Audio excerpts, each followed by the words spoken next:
ہوتا کیا ہے کہ وہی 10 روپے 20 روپے، یعنی میں 10-20 کو حقیر نہیں سمجھتا۔ اگر بندہ ایسا ہے کہ جو صرف 10 روپے دینے کے ہی قابل ہے تو وہ 10 روپے لاکھ روپے کے برابر ہیں، لیکن اللہ نے اگر اتنا نوازا ہے کہ وہ 100 بھی دے سکتا ہے، 50 بھی دے سکتا ہے، 500 بھی دے سکتا ہے، لیکن پھر بھی وہ مسجد کے معاملے میں 10 روپے ہی کا نوٹ نکالے تو پھر بتائیں ہماری تربیت کیا ہے۔ اور اگر ہمیں حرام کاموں پر خرچ کرنا پڑے، مجھے معلوم ہوا ہے کہ ابھی آپ نے بھی پچھلے دنوں جو ہے ہمارے 5 فیض میں شادی ہوئی ہے، 2 بیگ جو ہے وہ بھر کے پیسوں کے کنجریاں لگئی ہیں، طوائفہ جنہیں مہذب لفظ کہا جائے تو طوائفہ جو ہیں وہ آئی ہیں اور 2 بیگ بھر کے وہ 5 فیض سے لے کر گئی ہیں۔ وہاں ہماری جو ہے وہ دتھیوں کی دتھیاں جا رہی ہیں، ہمیں پرواہ نہیں ہے۔ کتنے مردہ ضمیر ہو چکے ہیں ہم اللہ سے کس منہ کے ساتھ خیر مانگیں، اللہ سے کس منہ سے جو ہے وہ ہم دعا کریں، ہمیں پرواہ نہیں ہے۔ ہمیں اتنی شرم نہیں آتی کہ جو بلانے والے ہیں، جو دیکھنے والے ہیں، جو انتظام کرنے والے ہیں، کیا ان کی بیٹیاں نہیں ہیں؟ کیا ان کی مائیں نہیں ہیں؟ کیا ان کی بہنیں نہیں ہیں؟ کیا وہ مسلمان نہیں ہیں؟ کیا انہیں یہ نہیں بتایا گیا کہ یہ رسول اللہ صلی اللہ علیہ وسلم کے حکم کے خلاف ہے؟ کیا انہیں یہ نہیں بتایا گیا کہ قرآن کے خلاف ہے، اللہ کے حکم کے خلاف ہے؟ لیکن نہیں، انتظام بھی ہوا، آئی بھی صحیح، لوگوں نے بھرپور جناب شرکت بھی کی، اور وہاں جو ہے وہ ہم نے دتھیوں کی دتھیاں اڑائیں۔ مسجد کے معاملے میں ہمارا وہی 10 روپے کا نوٹ کھڑا ہے۔ کیا کیا جائے اس پر؟ ہم کس طرف جا رہے ہیں؟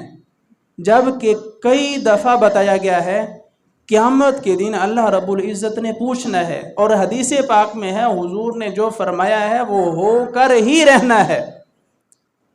سورج جو ہے وہ مغرب سے طلوع ہو سکتا ہے، لیکن حضور کے فرمان میں 1% بھی جو ہے وہ جھوٹ کے شائبہ نہیں ہے۔ جس طرح اللہ نے قرآن میں فرمایا ہے کہ لا ریب فیہ، اس میں کوئی شک نہیں ہے، تو اسی طرح جس پر قرآن نازل ہوا اس کے فرمان میں بھی لا ریب فیہ کوئی شک نہیں ہے۔ اور حضور نے کیا فرمایا؟ فرمایا کہ ہر بندے کو اللہ رب العزت قیامت کے دن جو ہے وہ کھڑا کرے گا، اپنے حضور اپنے سامنے کھڑا کرے گا، اور اس سے جو ہے وہ سوال کرے گا 5 قسم کے۔ عمر دی تھی، بتاؤ کن کاموں میں خرچ کی؟ زندگی جو تمہیں دی تھی بتاؤ کہاں خرچ کر کے آئے ہو؟ ہر بندے سے، مجھ سے بھی سوال ہونا ہے، آپ سے بھی ہونا ہے، ہر بندے سے سوال ہونا ہے، بتاؤ زندگی کہاں خرچ کر کے آئے ہو؟ اور پھر جوانی دی تھی، کن کاموں میں خرچ کی ہے؟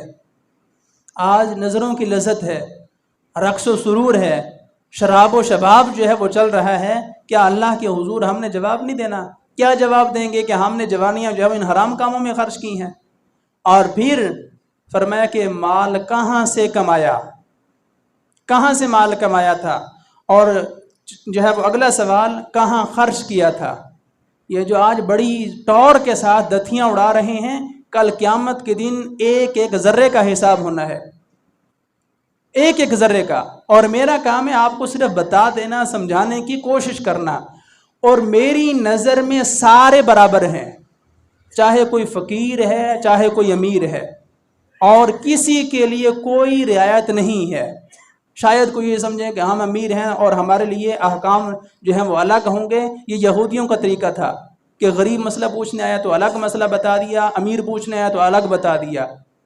اسلام کا نظام یہ نہیں ہے۔ وہی شریعت میرے لیے بھی ہے، وہی شریعت آپ کے لیے بھی ہے۔ شریعت کے وہی احکام ایک فقیر کے لیے بھی ہیں، شریعت کے وہی احکام ایک شہنشاہ کے لیے بھی ہیں۔ ساروں کے لیے شریعت برابر ہے، اور یہ مت سمجھے کہ ہمارا لحاظ کیا جائے گا، کسی کا کوئی لحاظ نہیں ہے شریعت کے مقابلے میں۔ لیکن صرف ضمیر تو کم از کم جگانا ذمہ داری ہے، آپ کو بتانا تو ذمہ داری ہے۔ اور اگر آپ پھر بھی عمل نہیں کریں گے، آپ باہر کی برائی کو روکنا تو دور کی بات، کم از کم اپنے علاقے کی برائی کو تو روک سکتے ہیں۔ کون سی ایسی مجبوری ہے کہ ہم جو ہے وہ کنجر خانہ کریں اپنی شادیوں پر؟ افسوس، صد افسوس، اور سارا کچھ سمجھنے کے باوجود پھر بھی اگر یہی کام کرنے ہیں تو پھر سمجھانے کا فائدہ، پھر سمجھانے کا فائدہ کیا ہے؟ مسلمان وہ قرآنی احکام کو، رسول اللہ صلی اللہ علیہ وسلم کے فرامین کو سن کر اس پر عمل کرتا ہے، یہ نہیں کہ ادھر سے سنا ادھر سے نکال دیا اور جا کر وہی ساری جو ہے فضول زندگی۔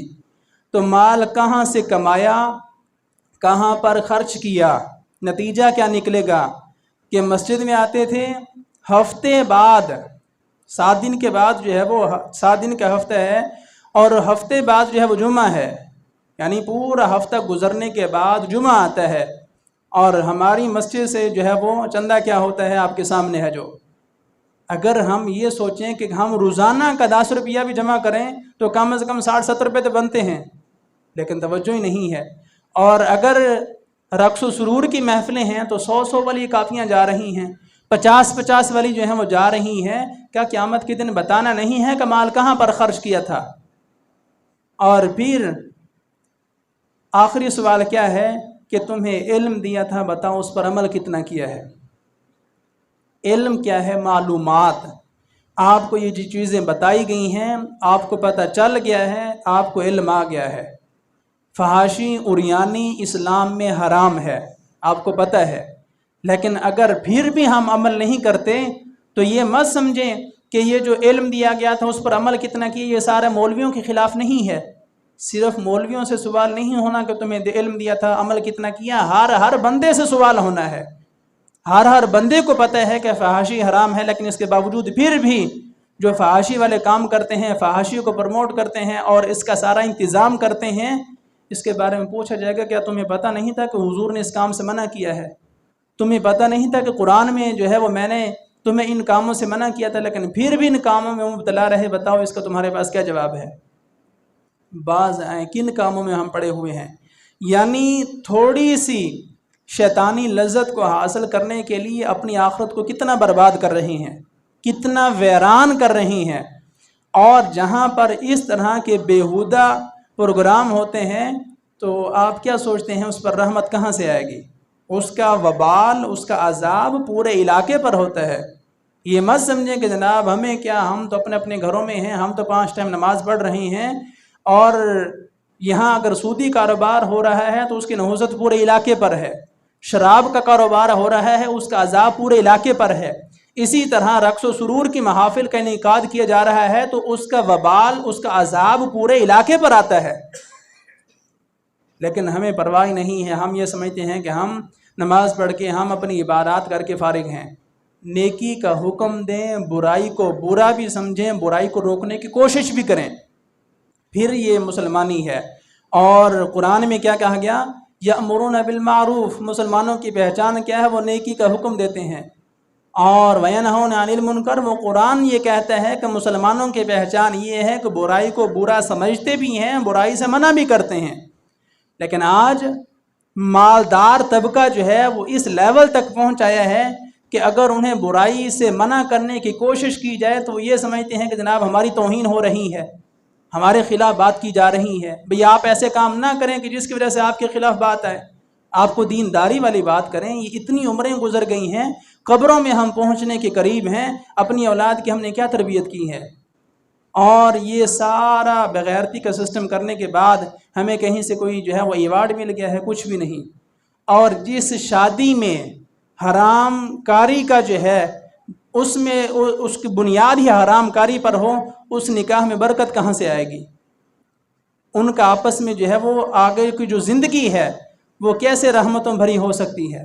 تو بعض ہیں اپنی خوشیوں کو، اپنی غمیوں کو اسلام کے سانچے میں ڈھالیں اور آپس میں اختلافات کے بجائے آپس میں ایک دوسرے کو ٹھیک کرنے کی کوشش کریں، خود بھی ٹھیک ہوں، نیکی کا حکم دیں، برائی کو برا سمجھیں بھی صحیح، اور برائی کو روکنے کا حوصلہ بھی رکھیں۔ اور اسلامی احکام ساروں کے لیے برابر ہیں، کسی کے لیے کوئی رعایت نہیں ہے۔ جو عمل کرے گا اپنا فائدہ ہے، جو عمل نہیں کرے گا نقصان اس کا اپنا ہی ہے۔ میں یہ جو رو رہا ہوں آپ کے سامنے، یہ صرف اس لیے تاکہ کل یہ نہ کوئی کہے کہ ہمیں تو کسی نے سمجھایا ہی نہیں تھا، ہمیں تو کسی نے بتایا ہی نہیں تھا، چونکہ اجتماعی طور پر یہ ایک منصب ہے اور اللہ کے فضل سے مجھے سونپا گیا ہے، تو آپ کو نیکی کا حکم دینا، برائی سے روکنا، برائی کے بارے میں نفرت پیدا کرنا، یہ میری ذمہ داری ہے۔ تو اس وجہ سے بعض آئیں اپنے یہ جو چھچھورا پن حرکتیں ہیں ان کو ختم کریں۔ کوشش کریں کہ 5 فیض کا یہ بغیرتی کا پروگرام آخری ہو، اس کے بعد ہر بندہ جو ہے وہ تیار ہو کہ ہم نے اس بغیرتی کے پروگرام کو کم از کم اپنے علاقے میں نہیں ہونے دینا۔ لیکن ہر بندہ کہتا ہے کہ میں تو اپنے گھر میں سکون سے سو رہا ہوں، وہ کر رہے ہیں تو کرتے رہیں۔ کیوں کرتے رہیں بھائی؟ ہم مسلمان نہیں ہیں، مسلمانوں کا علاقہ نہیں ہے۔ تو کوشش کریں، شادیاں ہونی ہیں اور ہوتی رہنی ہیں، لیکن شادی بابرکت وہی ہے جو سنت کے سانچے میں ڈھال کر کی جائے۔ جو کافروں کے طریقے پر کی جائے گی کبھی بھی اس میں برکت نہیں ہوگی، چاہے آپ جو ہے وہ جتنے مرضی بزرگوں سے دعائیں کروا لیں، اس کچھ بھی نہیں ہونے والا۔ برکت حضور کے دین میں رکھی ہے، برکت اسلام میں رکھی ہوئی ہے، اپنائیں گے تو خود بخود بغیر دعا کے بھی آپ کو برکت مل جائے گی۔ اور اگر حضور کے نظام کو قبول نہیں کریں گے، چاہے سارا دن آپ دعائیں کرتے رہیں، کچھ بھی نہیں ملنے والا۔